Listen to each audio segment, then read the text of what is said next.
Olá, meus amores. Espero que estejam bem. Hoje sou eu quem vai contar a minha história. Se em algum momento você se identificar com o que vai ouvir, comenta aqui embaixo o seu nome e de onde está me escutando. Às vezes, tudo o que a gente precisa é ser ouvida. Meu nome é Celeste. Tenho 70 anos. Sou aposentada. E nunca imaginei que passaria essa fase da vida sendo tratada como empregada dentro da minha própria casa. A casa é minha. Fui eu quem construí com meu marido, Arnaldo, tijolo por tijolo. E hoje, tudo que eu faço é cozinhar, lavar, limpar e cuidar dos netos. Mas ninguém pergunta se eu tô cansada, se eu dormi bem, ou se eu só queria tomar meu café em paz. Outro dia, eu me sentei no sofá, bem cedo, como fazia antigamente. Tava tudo pronto. O café fresquinho, a casa limpa, a panela de pressão já no fogo. Liguei a TV para ver o noticiário. Coisa simples. É o meu momento, sabe? Foi quando a Clara, minha filha mais velha, entrou na sala e disse: Mãe, por favor, não deixa cheiro de café na sala. Faz isso lá na cozinha. Assim, seca, sem olhar para mim. Na sala da minha casa. Quando isso acontece, eu respiro fundo. Mas por dentro, dói.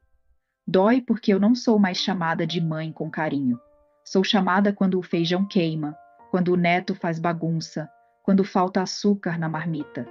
Nessas horas, eu ligo para minha amiga, a Neide. Ela também é aposentada, mora sozinha. Foi minha vizinha por mais de 20 anos. Hoje é o meu único desabafo. Quando o pessoal sai para trabalhar, eu ligo. E basta ela atender com aquele Oi, Celeste, que eu já começo a chorar. Outro dia eu disse: Neide, acho que virei cozinheira, lavadeira e babá, tudo junto, dentro da casa que eu construí.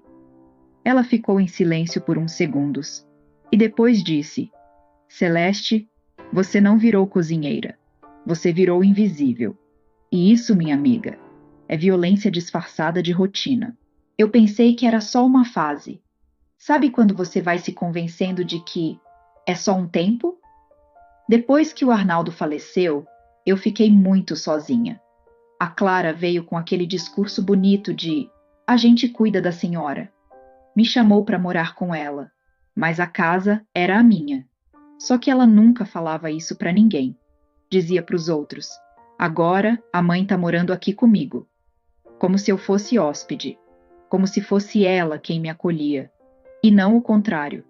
Com o tempo, o quarto de costura, que era meu, virou depósito.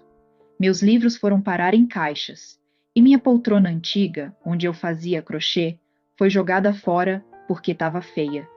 Ela dizia que queria uma casa clean. Limpa? A casa sempre foi limpa, mas o que ela queria era apagar qualquer traço da minha presença. Hoje, sou eu quem cuida da rotina. Levo e busco os netos, lavo a roupa de cama, limpo o banheiro, preparo o almoço, organizo a cozinha e ainda ouço: Mãe, vê se não queima o arroz de novo, tá? Outro dia, esqueci de passar a camisa do Marcos. A Clara me olhou e disse: Se for para atrapalhar, melhor não fazer. Engoli em seco. Fui pro quarto e chorei baixinho. A neta, a Júlia, tem 10 anos. Linda, esperta, mas já começa a repetir os gestos da mãe. Me chama de vó, só quando quer lanche ou roupa passada. Se eu demoro, ela cruza os braços e diz: Você é lerda, vó. Minha mãe fala isso todo dia. Naquele dia, eu travei. Senti um nó na garganta, um enjoo na alma. Olhei para ela e não vi só uma criança. Vi a próxima geração aprendendo que amor de mãe tem limite e que idosa serve para servir. À noite, liguei para Neide. A voz dela veio do outro lado da linha como um abraço. Você precisa fazer alguma coisa, Celeste. Eu respondi: Mas o quê? Aqui ninguém me escuta, nem quando eu choro. Ela disse: Então grita, grita do seu jeito, mas não deixa te apagarem. Era um domingo. Domingo sempre foi dia de almoço em família, mas nos últimos anos virou dia de tarefa dobrada. A Clara acordou tarde, com preguiça de levantar. Desceu com o celular na mão e disse: Mãe, vê se adianta o almoço. Chamei uns amigos. Vai fazer aquela carne assada que só a senhora sabe, tá? Sorri sem graça. Fui para a cozinha. Temperei a carne, cortei legumes, botei o arroz no fogo. Enquanto o cheiro tomava conta da casa, eu ouvi ela rindo com os amigos na sala. Rindo alto, falando de trabalho, de viagem, da amiga que tinha colocado a mãe num asilo de luxo. Ela disse, e eu ouvi: tô quase fazendo isso também. Minha mãe só não foi ainda porque cozinha bem. Eles riram, todos, como se fosse piada. Mas foi ali, bem ali, que eu senti uma dor no peito, não de infarto, de ingratidão. Mais tarde, na hora de servir a sobremesa, a Júlia derrubou o copo de suco no chão. Clara gritou: Mãe, olha esta bagunça. Vai lá limpar, pelo amor de Deus. Eu peguei o pano, me abaixei e, quando levantei, minha visão escureceu. Perdi o equilíbrio e caí sentada no chão. Ficaram todos em silêncio por um segundo. Mas logo depois, um dos amigos da Clara soltou rindo. Ela tá cansada, coitada. Vive rodando a casa o dia inteiro, né? E a Clara respondeu: É, tá ficando velhinha. Mas fazer o quê? Melhor que ficar sem fazer nada, né? Fiquei ali, no chão, com a mão segurando o pano molhado e o coração segurando o resto de dignidade que me restava. Levantei sozinha, fui até o quarto, fechei a porta e chorei como se tivesse 10 anos de novo. No fim da tarde, quando a casa esvaziou e o silêncio voltou, eu me sentei na beirada da cama, peguei um caderno velho que estava na gaveta e escrevi: Hoje eu entendi. Não sou mais mãe. Sou funcionária sem salário. Sou cozinheira, lavadeira, babá, organizadora de armários e limpadora de chão. Mas sem férias, sem feriado, sem carinho. Fechei o caderno. Liguei para Neide. Falei com a voz embargada. Neide, eu tô morrendo aos poucos. E ninguém percebe. Ela respondeu: Celeste, ou você grita agora, ou vão te enterrar viva dentro da própria casa. Na segunda-feira, depois daquele domingo, acordei com febre, a cabeça latejava, o corpo doía como se eu tivesse carregado o mundo nas costas. E, de certa forma, eu tinha.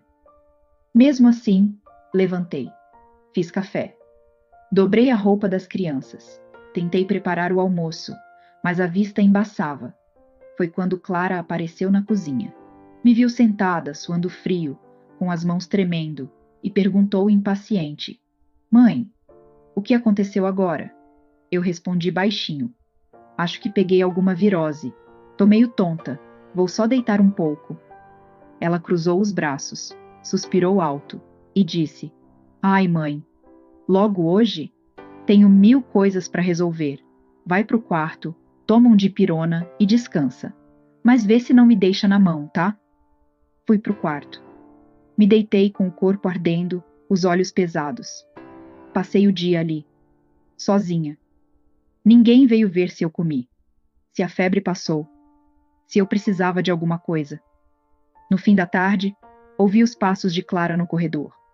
Meu coração se encheu de esperança, mas ela só abriu a porta para dizer: Mãe, tem como deixar o uniforme do Gabriel separado para amanhã? Esqueci e tô sem tempo. Olhou rápido, como quem verifica se o fogão tá desligado. E antes de sair, ainda soltou: Se não melhorar até amanhã, avisa, que aí eu vejo o que dá para fazer. Fechou a porta. E ficou por isso mesmo. Naquela noite, fiquei com febre alta, tremores, suor frio. Senti medo. Medo de morrer ali, naquele quarto abafado, sem ninguém perceber. No dia seguinte, a febre continuava. Não consegui levantar. A neta bateu na porta. Vó, cadê meu lanche? Respondi com a voz fraca. A vó tá doente, meu amor. Pede para sua mãe fazer. Ela respondeu. Ah, então hoje não vai ter pão com queijo derretido? Que saco! E saiu batendo porta. Fiquei em silêncio. Mas dentro de mim, algo estava gritando. Não era mais tristeza, era revolta. Liguei para Neide. A voz dela, firme como sempre, foi direto ao ponto. Celeste, Se nem doente eles cuidam de você, é porque nunca foi cuidado. Foi uso. Tá na hora de virar a página. Eu fechei os olhos. E pela primeira vez, concordei em silêncio. Naquela noite, ainda com o corpo febril e a alma mais ainda, tentei pedir ajuda. Peguei o celular e disquei para o Marcos, meu filho do meio. Ele atendeu no viva voz, com barulho de buzina ao fundo. Oi, mãe. Fala rápido. Tô no trânsito. Respirei fundo. Minha voz saiu baixa, quebrada. Filho, eu não tô bem. Preciso de você. A Clara não tá cuidando de mim direito. Ele suspirou e respondeu com aquele tom neutro que só quem já desistiu de se importar tem. Ah, mãe, fala com a Clara.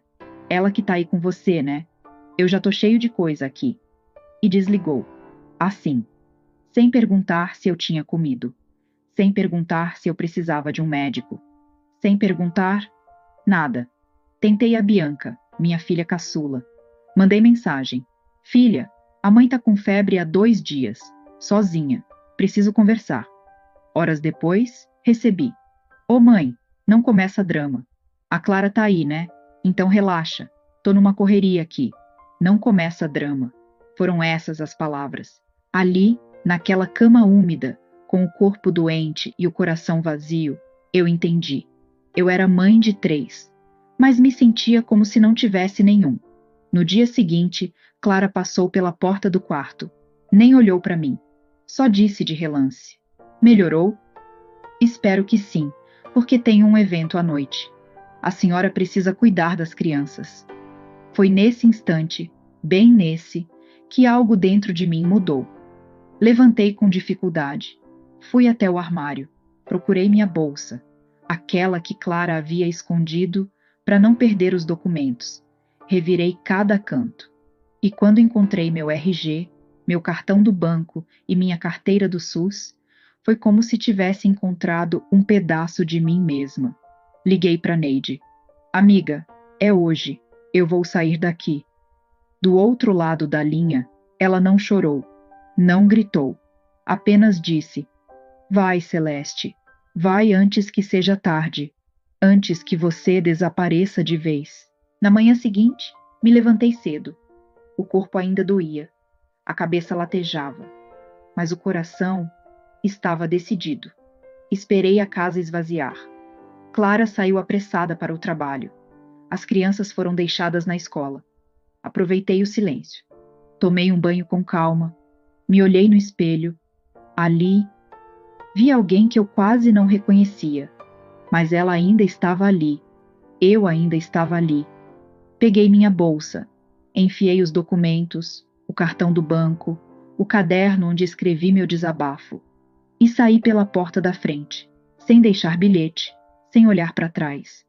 Caminhei até o ponto de ônibus, com o coração acelerado e o corpo fraco. Pedi informação a um rapaz jovem. Moço, onde fica o CRAS daqui? Ele me indicou.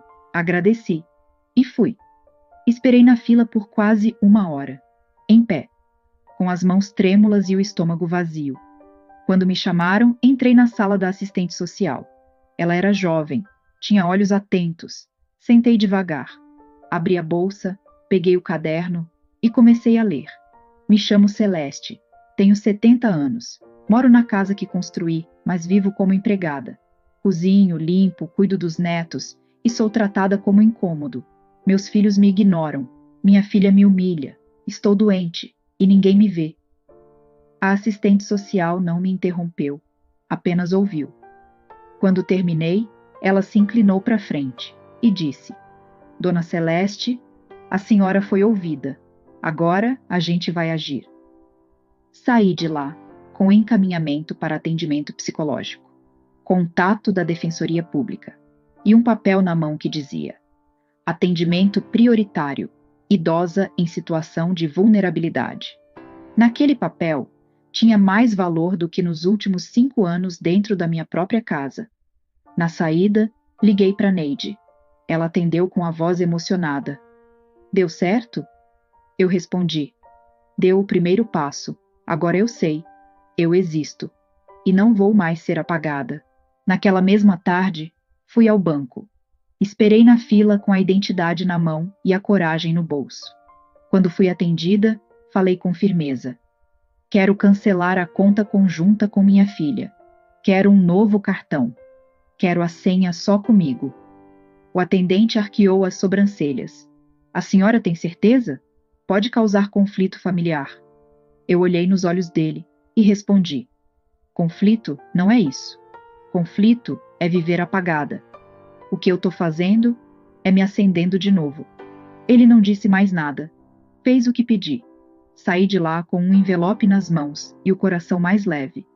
Nos dias seguintes fui à Defensoria Pública. Relatei tudo. Entreguei cópias de bilhetes, registros de conversas, até fotos do quarto mofado onde eu dormia. A advogada me ouviu com atenção e disse: A senhora não está sozinha. O que fizeram com a senhora tem nome: violência psicológica, abandono afetivo e exploração. Era estranho ouvir aquelas palavras, mas ao mesmo tempo, libertador. Voltei para casa no fim da tarde. A Clara estava sentada no sofá, mexendo no celular. A TV ligada, as crianças correndo pela sala. Entrei com passos firmes. Ela levantou os olhos. Tava onde, mãe? Nem avisou. Respirei fundo, me aproximei. Tava resolvendo minha vida. A partir de agora, as coisas mudam. Ela riu. Riu com deboche. Mudar como, mãe? Vai me expulsar da casa que eu praticamente administro? Eu mantive a calma, mas meus olhos não tremiam mais. Essa casa é minha, e eu não sou mais sua funcionária, nem babá, nem sombra. Sou sua mãe, e vou ser tratada com respeito. Ou não vai ser mais aqui que você vai viver. Ela ficou em silêncio, assustada. Talvez pela minha postura. Talvez porque, pela primeira vez, ela sentiu que me perdeu. Naquela noite, dormi com a janela aberta. E o coração também. Não sei o que o amanhã traria. Mas uma coisa era certa.